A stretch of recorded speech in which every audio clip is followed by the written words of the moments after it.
Hindi pa po ako tapos magsalita nang ako ay sunduin ni Minority Leader Congressman Libanan at dalhin sa opisina ni Majority Leader Sandro Marcos.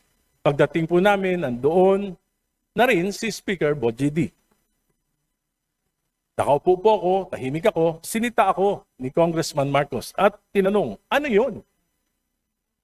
Pakinggan natin tong privilege speech na ito ni Erice. Ang ganda nito mga bossing. Pasok, Erice. Speaker. Yesterday, I was removed and replaced as Senior Deputy Minority Leader without any stated reason. But let me say this clearly. I have no bitterness about my replacement. In fact, I am honored that I was replaced by a fellow liberal and a far stronger fighter for truth and justice, Congresswoman Laila De Lima. She is a former senator, a former Secretary of Justice, and a woman who sacrificed 6 years of her life in prison for standing up against abuses in government and for speaking for the truth. If there is anyone more worthy to take my place, it is Congresswoman Laila De Lima. Papasalamat din po ako kay Minority Leader Nonoy Libanan. Alam ko po na nakatali ang kanyang mga kamay. Malaki na rin po ang kanyang sakripisyo sapagkat madalas siyang tinatawagan ni Majority Leader Sandro Marcos dahil sa aking tuloy-tuloy na kritisismo sa mga polisiya ng Administrasyong Marcos. Policies, ulitin ko po, policies, not personal attacks. Mr. Speaker, I believe that I have faithfully performed my duty as Senior Deputy Minority Leader. I have raised questions. I have spoken the truth. I have offered well-meaning criticisms in the interest of accountability. But it appears that this House leadership does not welcome criticisms. And that, Mr. Speaker, is the real problem of dynastic politics. When the President of the Republic has a son serving as Majority Leader of this House, there is an unavoidable conflict of interest when a son becomes overly protective of his father instead of protecting the integrity of legislation. Some time ago, I spoke about the failure of President Marcos to protect the integrity of the 2023, 2024, and 2025 national budget. This Congress inserted and diverted some 1.45 trillion in the national budget. This is unprecedented in the history of our country. Defunding major foreign assisted projects and even the computer-generated maintenance allocations for our national highways, kaya nagkasira-sira na po ang ating mga major highways. Funds from the PhilHealth and the PDIC were also diverted. Money that should have protected the health. Itong mga sinasabi dito ni Erice, ito yung mga ginawang kahayupan ng administrasyon ni Bongbong kasama ang pinsan niya at 10 ng mga hudas dyan sa kamera. Ito yun. Tingnan ninyo kung gaano kagrabe ito versus kay Inday Sara. Kasi yung kay Bongbong na-dismiss. Pero yung kay Inday Sara, nag-push through. Tangina, di ba? Gaano kadetalyado itong mga sinasabi ni Erice na ginawang kahayupan ni Bongbong. And savings of our people, only to end up in ghost projects or substandard infrastructure. And so I ask, why did President Marcos allow this? Why did his cabinet remain silent? How could such massive diversions happen under his watch? Mr. Speaker, it is difficult to believe that this could happen without the knowledge, if not the tolerance, of the President himself, especially when the Speaker then of this House is his own close relative. Hindi pa po ako tapos magsalita nang ako ay sunduin ni Minority Leader Congressman Libanan at dalhin sa opisina ni Majority Leader Sandro Marcos. Pagdating po namin, nandoon na rin si Speaker Bogie D. Nakaupo po ako, tahimik ako, sinita ako ni Congressman Marcos at tinanong, ano yun? I replied that the anti-political dynasty advocacy has long been one of my advocacies. Ngunit, sinabi niya, hindi yon. Inaatake mo ang aking ama. Ang sagot ko, ang kritisismo ay nakakatulong upang maituwid ang mga pagkakamali kung bukas ang isip ng mga nakikinig. Ngunit Mr. Speaker, bakit kailangan questionin ng isang miyembro ng kapulungan ito ang aking talumpati? Kung may mali, kung may kasinungalingan, bakit hindi ako debatiin dito mismo sa plenaryo? Paano ka didebatiin ni Sandro? Wala ma alam yun. Wala ma alam yun kundi mag-party. Mag-DJ na ganyan. Alam nun. Sa aking pag-aaral, sa aking patuloy na pagtatanong, lalo kong nauunawaan kung gaano kalaking pandarambong sa pondo ng bayan ang naganap sa loob ng 3 taon ng Administrasyong Marcos. Lalo pa nang ipakita sa akin ni Congressman Leandro Libiste ang ilang datos na tila nagpapakita ng pamahalaan ay parang pinapatakbo ng isang sindikato. I intend to discuss this further in a separate privileged speech. Mr. Speaker, every day I pray to the Lord to give me the courage and wisdom of discernment on what I should do with the responsibility entrusted to me. Madali sana para sa akin na manahimik.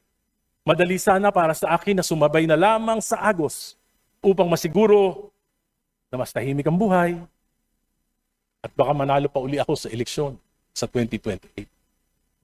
Madali sana para sa akin na itigil na ang laban na ito na maaring tawagin ng iba na recklessness at padalos-dalos. But there is a greater calling, something that I cannot ignore, no matter how inconvenient it may be for me and for my family. Something that I cannot close my eyes. Just like when the Lord called Abraham and said, "Go from your country and your father's home to the land that I will show you." And Abraham followed without hesitation. He followed the Lord. Even the uncertainty is unimaginable because he trusted that the Lord would guide him and that he was doing something for God and for his fellow men. For me, what I'm doing is a bit risky. But that would already be an honorable life to live, despite all my weaknesses. 2 weeks ago, may isang gabinete ang kinausap ako. Sinabi sa akin, Egay, ang tingin ng Malacanang, Sara Duterte ka. Sabi ko po,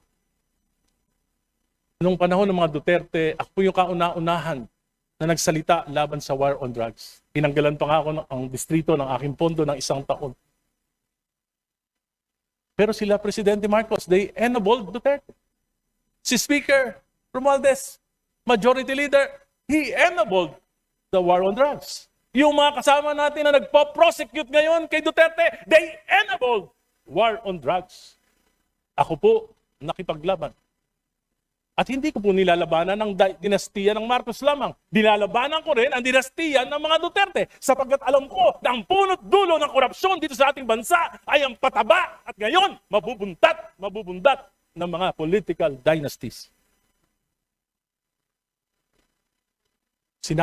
Sabi sa akin, Egay, yung mga salita mo nakakapagpalakas kay Sara Duterte. Sabi ko, mali yan. Secretary, ang nagpapalakas kay Duterte ay ang patuloy na mga palpak na polisiya ng Administrasyong Marcos. Sinabi magpapakulong December 15, nagpakulong ba kahit isa? Sinabi ipapasa yung Independent Commission for Infrastructure na mag-iimbestiga. Pinasa ba? Binola lang kami. Sabi, magpapasa ng isang makatotohanang anti-political dynasty. Iba-priority. Ano nangyari? Sa halip na anti-political dynasty ang pinasan ng Committee on Suffrage and Electoral Reforms, ito po ay pro-political dynasties, hindi lang magpapataba, magpapabundat pa. Manluloko. Ganyan mambudol ang mga Marcos. Papabudol pa ba kayo? O katulad din sinasabi ni Erice, ako ba, yung mga sinasabi ko ba kay Bongbong, nagpapalakas kay Inday? Hindi. Actually, si Inday tahimik lang eh. Ang nagpapalakas kay Inday Sara, sila mismo. Hindi sila nagtrabaho ng maayos eh. Tinatrabaho nila ng tinatrabaho si Inday, pero sa bayang Pilipinas, wala silang nagagawa. Sabi ko nga eh. Meron silang plano para pabagsakin si Inday Sara, pero wala silang plano para sa mga kababayan natin na nasa Middle East. Lahat ng plano nila nakafocus sa pagpapabagsak kay Inday Sara. Wala silang plano para sa bayang Pilipinas. Wala silang plano para sa pagtaas ng anong gagawin nila pagtaas ng gasolina. Wala silang plano pagka may shortage ng ganito, ng ganyan, energy, bigas, agrikultura.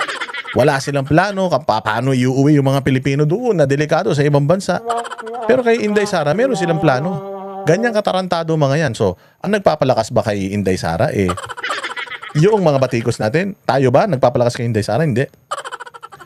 Ang nagpapalakas kay Inday Sara is yung incompetence ng administrasyon ni Bongbong. Yung mga paghihirap na sinasapit ng tao sa administrasyon ni Bongbong, yun ang nagpapalakas kay Inday Sara Duterte. The reason why Inday Sara is so popular, Pangulong Duterte is so popular and loved, kasi maayos yung ginagawa nila, maayos yung track record nila. Itong mga ulul na ito. Puros party ang ginagawa. Kala mo aga-aga pa mga lasing na. Na hindi nagsiservisyo sa tao. Saan ka naman makakita ng presidente naghahatid ng balita? Hindi ba? Sabi ko nga sa inyo hindi mo naman sisitahin si Bongbong kung maayos siya kung halimbawa ginawa niya lahat ng mga ginawa ni Pangulong Duterte, ginandahan niya, naging maayos yung relasyon nila ni Inday Sara, nire-ready niya yung Pilipinas para pag yung transition nila ni Inday Sara, pag si Inday Sara na presidente, maging maayos, tuloy-tuloy yung progreso ng bayang Pilipinas. Bakit ka magagalit kay Bongbong? Hindi ba? Hindi palpak PhilHealth, ano ba yun? Yung Maharlika Investment Fund, pagbibenta ng ginto, Ghost Project, party-party, abroad ng abroad. Di ba? And the list of the things na ginagawa niya na hindi nakakatulong sa bayang Pilipinas goes on and on and on. Hindi natatapos mga bossing. Litong-lito na tayo kung maglilista tayo ng lahat ng nagawa niya sa bayang Pilipinas. Hindi natin alam kung ano yung uunahin natin sa sobrang dami. So kung lumalakas ang Inday Sara Duterte, that is because dito sa kainkompetensan ng gobyerno ito, sa kabulastugan ng gobyerno ito at sa sobrang kakurakutan nyo. Yun ang nagpapalakas ang mga Duterte, yun ang nagpapaalab sa puso, sa galit ng mga Pilipino. Mga hayop.